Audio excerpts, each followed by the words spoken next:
Hi friends, welcome to மல்லி promo. இன்னைக்கு நம்ம மல்லி சீரியல்ல என்ன விறுவிறுப்பான விஷயம் அப்படின்னு பார்த்தீங்கன்னா, கடைசியில் நம்ம வெண்பாவுக்கு இப்படி ஒரு கொடூரமான முடிவு வரும் அப்படின்னு சொல்லிட்டு கொஞ்சம் கூட எதிர்பார்க்கவே இல்லைங்க. இதுக்கு மேலே நம்ம மல்லி சீரியல்ல வெண்பா வந்து நடிக்க போகிறது கிடையாது. ஏன்னா வந்து வெண்பா செத்து போன மாதிரி இப்போ வந்து காட்டுறாங்க. இது எதை எப்படி பேஸ் பண்ணி வந்து கொண்டு போகிறாங்கன்னு தெரில. என்ன நடந்துச்சு அப்படின்னு சொல்லிட்டு தாங்க பார்க்க போகிறோம்.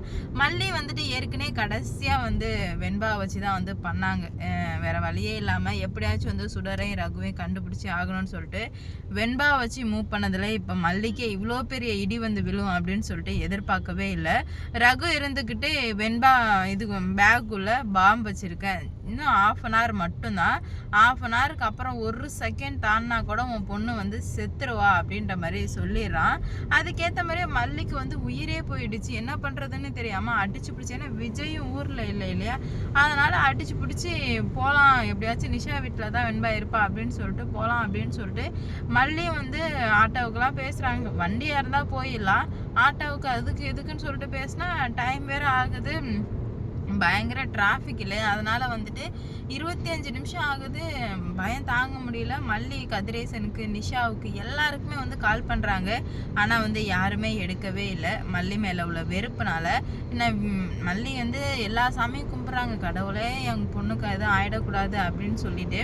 ஆனால் பார்த்தீங்கன்னா நம்ம மல்லி வந்து 25 நிமிஷத்தில் இறங்கி உள்ளே போகிறதுக்குள்ளே வெண்பா பேக்கில் இருந்து 30 நிமிஷம் ஆயிடுது. வெண்பா பேக்ல இருந்து அந்த இது வெடி செதறிடுது. பாம்பு வெடிச்சதுமே வந்து வெண்பாவுக்கு ஃபுல்லாக ரத்த காயம். உடனே வந்து வீட்டில் உள்ளவங்க எல்லாரும் பதறி அடிச்சு போயிட்டு வெண்பா ரூமில் பார்த்தா வெண்பா வந்து ரத்தத்தோடு வந்து படுத்திருக்காங்க. உடனே வந்து வெண்பாவை தூக்கிட்டு ஒன்னா மல்லி வந்து வெண்பாவை பார்த்ததுமே அழுக ஆரம்பிக்கிறாங்க. ஏன்னா மல்லிக்கு உலகம் உயிர் எல்லாமே வந்து வெண்பா தான் இல்லையா, அதனால மல்லி கடந்து கதறாங்க. ஐயோ என் குழந்தை எப்படியாச்சும் வந்து காப்பாத்துங்களேன் அப்படின்னு சொல்லிட்டு கதறாங்க. இது எப்படி உனக்கு தெரியும், நீ தான் வந்து வச்சு அப்படி இப்படின்னு சொல்லிட்டு கதிரேசனும் நிஷாவும் மனசாட்சி இல்லாமல் பேச, சுடர் இதான் சான்ஸு அப்படின்னு சொல்லிட்டு வேணும்னே இவ தான்ப்பா வச்சிருக்கா அப்படின்ற மாதிரி சொல்லி மல்லியை வந்து குழந்தைய பார்க்கவே விடலை. இப்போ வந்து ஹாஸ்பிட்டலில் போய் சேர்த்தா உடனே வெண்பாவை ஐசியூவில் சேர்த்துடுறாங்க. ஐசியூவில் சேர்த்ததுமே டாக்டர் எந்த ஒரு பதிலுமே சொல்லாமல் இருக்கவுமே இங்கே எல்லாருமே வந்து தவிச்சு போய் நிற்கிறாங்க. விஜய்க்கு நியூஸ் சொல்லலை, ஏன்னா வந்து எதனா அவர் வந்து ரொம்ப பதறி அடிச்சுட்டு வருவான்னு சொல்லிட்டு விஜய்க்கு நியூஸ் சொல்லலை. நிஷா கதிரேசன் சுடர் 3 பேரும் சொல்லவே இல்லை. ஆனால் மல்லியை கிட்ட கூட சேர்க்காதனால மல்லி ஃபோன் போட்டு சொல்லிடுறாங்க விஜய்க்கு. விஜய் உடனே கிளம்பி வாங்க விஜய் அப்படின்னு சொல்லும்போது என்னாச்சு மல்லி ஏன் அப்படின்ற மாதிரி கேட்குறாங்க. அப்போ தான் சொல்கிறாங்க, இந்த மாதிரி உங்கள் குழந்தைய வந்துட்டு வெண்பாவுக்கு பாம்பு அடித்து ரொம்ப சீரியஸாக வச்சுருக்காங்க விஜய், என்னை உள்ளவே விட மாட்டாங்கன்னு சொல்லுவோம். விஜய்க்கும் கை காலும் ஓடல. ஏன்னா நிறைய பேருக்கு உயிராகவும் உலகமாகவும் இருக்கிறது வெண்பாவு தான். வெண்பாவுக்கு இப்படி ஆகவுமே என்ன பண்ணுறது போகிறதுனே தெரியாமல் வந்து தவிச்சு போய் நின்றுட்டுருக்காங்க. அப்போ வந்து நம்ம மல்லி வந்து சொல்கிறாங்க, எப்படியாச்சும் என் பொண்ணை கவுந்து பண்ணியே ஆகணும் அப்படின்ற மாதிரி சொல்லி உடனே வாங்க விஜய் அப்படின்னு சொல்லிட்டு வராங்க. விஜய் வந்துட்டு மல்லியை வந்து பார்க்க விடுங்க, மல்லியை பார்த்தா வந்து வெண்பா வந்து சரியாயிடும் அப்படின்ட்டு ஃபோன் போட்டு சொல்கிறாங்க. ஆனால் வந்து விஜய் யாருமே மதிக்கவே இல்லை. எல்லாருமே ஃபோனை வச்சு அழுக ஆரம்பிக்கிறாங்க.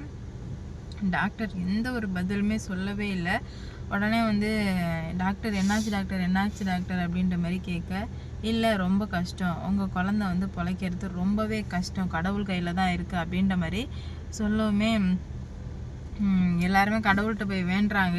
ஒரே ஒரு ஆப்ரேஷன் மட்டும் பண்ணணும், ஏன்னா வந்துட்டு அந்த பாம்பு வெடித்ததில் ரத்த குழாய் வந்து செதறிடுச்சு, அதை வந்துட்டு அதில் வந்து ஓட்டை விழுந்துடுச்சு, அதனால வந்துட்டு இப்போது ஆப்ரேஷன் பண்ணணும் அப்படின்ற மாதிரி சொல்லவுமே ஆப்ரேஷன் தானே, ஓகே பண்ணிடலாம், எவ்வளோ செலவானாலும் பரவாயில்ல, எத்தனை கோடி எத்தனை லட்சம் ஆனாலும் பரவாயில்ல, என் குழந்தைய எப்படியாவது காப்பாற்றிருங்க அப்படின்ற மாதிரி கதறிட்டு இருக்காங்க. அப்போ தான் வந்துட்டு நம்ம மல்லி வந்து டாக்டர்கிட்ட, டாக்டர் என்னை ஒரு வாட்டி என் பொண்ணை பார்க்க விடுங்க டாக்டர், என் பொண்ணு என்னை பார்த்தாலே சரியாயிடுவான்னு சொல்லுவோமே. டாக்டர் வந்து கேட்குறாங்க, யார் இவங்க என்ன இப்படி சொல்கிறாங்க அப்படி, இவளுக்கும் குழந்தைக்கு எந்த சம்மந்தமும் இல்லை டாக்டர், அவள் சொல்கிறத நீங்கள் கேட்காதீங்க அப்படின்ற மாதிரி சொல்லி முடிச்சிடுறாங்க. உடனே வந்து வெண்பாவுக்கு லைட்டாக சுயநினைவு இருக்குது. மல்லியம்மா தான் சொல்கிறாங்களே தவிர இவங்க மல்லியம்மாவை காட்டுற மாதிரி இல்லை. அப்படி இருந்த சமயத்தில் தான் இப்போது ஆப்ரேஷன் பண்ணுறதுக்காக எல்லாம் ரெடி பண்ணிட்டு இருக்காங்க. ஆப்ரேஷன் பண்ணாதான் தெரியும் கவுந்து பண்ண முடியுமா இல்லையா அப்படின்ற மாதிரி சொல்லிடுறாங்க. ஆப்ரேஷனுக்கு எல்லா ஏற்பாடும் பண்ணி டைமும் ஆயிடுச்சு. ஆப்ரேஷன் பண்ணுறாங்க. எல்லாருமே வந்து சாமிக்கிட்ட வேண்டிக்கிட்டே இருக்காங்க. மல்லி வந்து சாமிக்கிட்ட வேண்டும் போது என் குழந்தை எப்படியாச்சும் வந்து காப்பாற்றி கொடுத்துரு கடவுளே அப்படின்ற மாதிரி வேண்டுறாங்க. ஆனால் பார்த்தீங்கன்னா இதில் ட்விஸ்ட் என்னன்னா, மல்லி வேண்ட வேண்ட அந்த தேங்காய் வந்து சாமிக்கு தேங்காய் உடைக்கிறாங்க. தேங்காய் ஃபுல்லாக அழுகி இருக்குது. அப்போவே வந்து பூசாரி சொல்கிறாங்க, ஏதோ அபசுகுணம் மாதிரி நடக்க போகுது, கொஞ்சம் ஜாக்கிரதையாக இருந்துக்குங்கம்மான்னு சொல்லும்போது மல்லிக்கு அப்போவே தெரிஞ்சிருச்சு ஏதோ தப்பு நடக்க போகுது அப்படின்னு சொல்லிட்டு. உடனே நம்ம மல்லி வந்து சரி இதெல்லாம் சரிப்பட்டு வராது, நான் வந்து ஒரு முடிவுக்கு வர்றேன் அப்படின்னு சொல்லிட்டு உடனே ஹாஸ்பிட்டல் போனால் குழந்தை ஆப்ரேஷன் பண்ண வேணாம், குழந்தை இறந்துரும் அப்படின்ற மாதிரி போய் மல்லி கதறாங்க. ஆனால் அதை யாருமே வந்து காதில் வாங்கிக்கவே இல்லை. நீ தாண்டி என் குழந்தைய கொலை பண்ண அப்படி இப்படின்ற மாதிரி பேசவுமே மல்லி சொன்னதை காதலே வாங்கலை. ஆப்ரேஷன் பண்ணுறாங்க. ஆப்ரேஷன் பண்ணாங்க அப்படின்னா எந்த ஒரு மூச்சு பேச்சு எதுவுமே இல்லை. ஃபுல்லாக அந்த ரெட் கோடு காமிக்கல, அது வந்து காமிச்சு குழந்தை சுத்தமாக வந்து மூச்சு நின்றுடுச்சு அப்படின்ற மாதிரி வந்து சொல்கிறாங்க. அது சொன்னதுமே வந்து மல்லி எல்லாரையும் அடிக்கிறாங்க. நான் அப்போவே சொன்னனே குழந்தைக்கு ஆப்ரேஷன் பண்ண வேணாம் அப்படின்னு சொல்லிட்டு. என் பேச்சை ஒரு வாட்டி கேட்டிருந்தா கூட எல்லாமே சரியாக நடந்திருக்குமே அப்படின்னு சொல்லிட்டு மல்லி பயங்கரமாக அழுகுறாங்க. ஏன்னா என்ன பண்ணுறது ஏது பண்ணுறது தெரியாமல் வந்து தவிச்சு போய் நின்றுட்டு இருக்கிறதுனால ரொம்பவே வந்து குழப்பமாக இருக்காங்க. பார்ப்போம் என்ன நடக்க போகுது அப்படின்னு சொல்லிட்டு. வெண்பா இல்லைன்னா கதையே கிடையாது. இதுக்கு மேலே என்ன மாதிரி புதுசாக கதை கொண்டு வர போகுதா இல்லை மல்லி சீரியல் முடிய போகுதா அப்படின்னு சொல்லிட்டு ஒன்றும் புரியலங்க. வெயிட் பண்ணி பார்த்தா மட்டும்தான் தெரியும் எந்த மாதிரி நடக்க போகுது, எந்த மாதிரி தான் கொண்டு வர போகிறாங்க அப்படின்னு சொல்லிட்டு. வெயிட் பண்ணி பொறுமையாக பார்க்கலாம். இந்த வீடியோ பிடிச்சிருந்தா லைக் பண்ணுங்கள், ஷேர் பண்ணுங்கள், மறக்காமல் சப்ஸ்கிரைப் பண்ணிக்கோங்க. அப்போ தான் நான் போடுற வீடியோ நோட்டிஃபிகேஷனாக வரும். அடுத்து என்ன நடக்க போகுது, எந்த மாதிரி வந்து கொண்டு போகிறாங்க அப்படின்னு சொல்லிட்டு வெயிட் பண்ணி பார்ப்போம். கண்டிப்பாக வந்து எல்லாத்துக்கும் ஒரு முடிவு இருக்குது. இதுக்கும் எந்த மாதிரி முடிவு கிடைக்க போகுது அப்படின்னு சொல்லிட்டு வெயிட் பண்ணி பொறுமையாக பார்க்கலாம். லைக் பண்ணுங்க, ஷேர் பண்ணுங்க, மாதிரி கமெண்ட் சப்ஸ்கிரைப் பண்ணிக்கோங்க. அப்போ தான் நான் போடுற வீடியோ நோட்டிஃபிகேஷனாக வரும். அடுத்தடுத்து என்ன நடக்குது, பசிக்குது வேற எனக்கு.